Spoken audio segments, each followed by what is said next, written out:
করাইল, সাততলা বস্তি এবং ভাসানটেক, এই ব্যাপারে আমরা একটা প্রস্তাব স্থানীয় সরকার বিভাগ থেকে, মানে তাদের আবাসন ডেভেলপমেন্ট করে দেওয়ার জন্য আধুনিক আবাসন ব্যবস্থা, যেখানে তারা ফ্রি বসবাস করতে পারবে আর কি। এই আবাসন ব্যবস্থার আমাদের একটা প্রস্তাব বিআইডির মাধ্যমে তাদেরকে দেওয়া হয়েছে। এটা প্রায় 10,000 কোটি টাকার প্রজেক্ট। তো সে ব্যাপারে মাননীয় মন্ত্রী রাষ্ট্রদূতকে ওই প্রস্তাবটি বিবেচনার জন্য উনি বলেছেন এবং প্রাথমিকভাবে তারা সম্মতি হয়েছে এবং তারা বলেছে যে পুরোটা যদি একসাথে আমরা নাও পারি, আমরা প্রায়োরিটি বেসিসে পর্যায়ক্রমে আমরা এখানে ইনভেস্ট করব।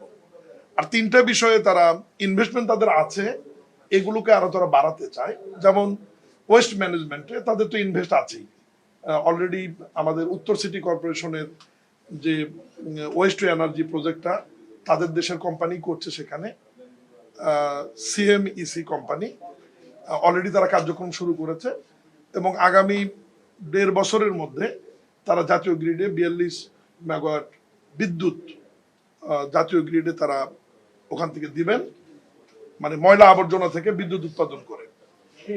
সেটার একটা চুক্তি স্বাক্ষরের অনুষ্ঠান রয়েছে চায়নাতে। আমি নিজে সেখানে যাচ্ছি আগামী 2 সেপ্টেম্বর আর কি। এটা বেইজিং এ হবে। RICL TMX, যুগের পর যুগ স্থাপনা থাকে মজবুত। এখানে হবে না, Aminbazar north city corporation Aminbazar আমাদের ড্যাম্পিং পয়েন্ট যেটা ল্যান্ড ফিল্ড যেটা রয়েছে আমিনবাজারে, এটা ওনাকে অবহিত করেছে এবং উনি সেটা জানেও যে আমি যাচ্ছি সেখানে।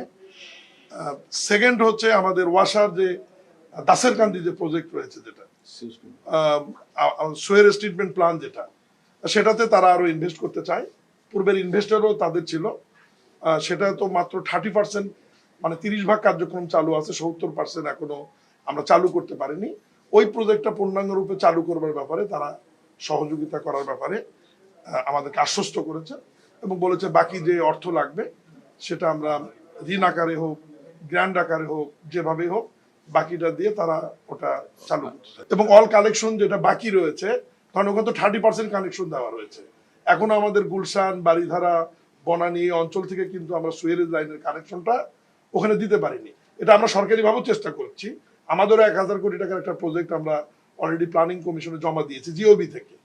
সেই জিনিসটা আবার ওনাদেরকেও বলেছি, যদি ওনারা ইনভেস্ট করতে পারে তাহলে আমাদের রাষ্ট্রীয় কোষাগারের চাপটা এই মুহূর্তে কমে যাবে, 1,000 কোটি টাকা তাহলে আমাদের লাগবে না।